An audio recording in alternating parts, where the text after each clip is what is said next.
It's midwinter and it's a really cold day today.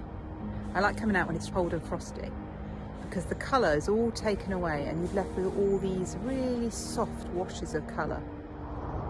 Even the sheep blend in with the colours. In the absence of much bright colour like you have in summer, you start to notice all the forms and shapes.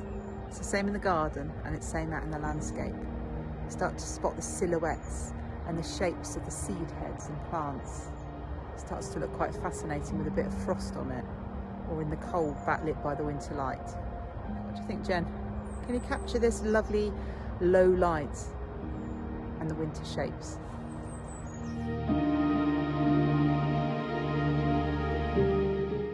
I'm so glad I have been out for a walk. It's absolutely beautiful, but it is so cold.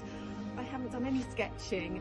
Nick, I tell you what, can you ping me over some of your photos and I'll work from those inside in the warm with a cup of tea.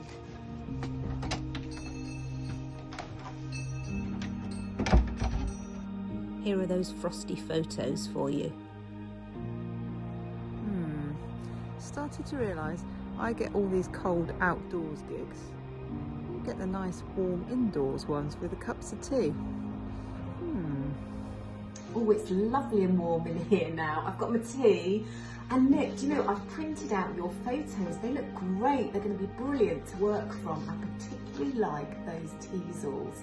So I've got my inks out. I'm going to have a little play around and see what I can come up with. I've got a few ideas. I've got two colours of ink here, sepia and white, a soft wash brush, what we call a rigger brush for creating detail, and just a bit of cardboard for printing texture with. I want to really capture the atmosphere of those washed out colours in the landscape, so I'm adding lots of water to my sepia ink to soften it. I'll put the tree line in as well, more ink and more water. I also love all the textures in the foreground and the structure of those teasels, creating lots of interest silhouetted against the background. Let's put the textures and those teasels in.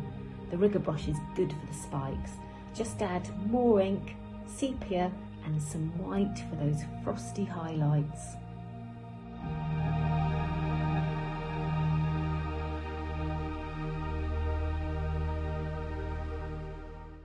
Give us a follow for more seasonal nature and creativity.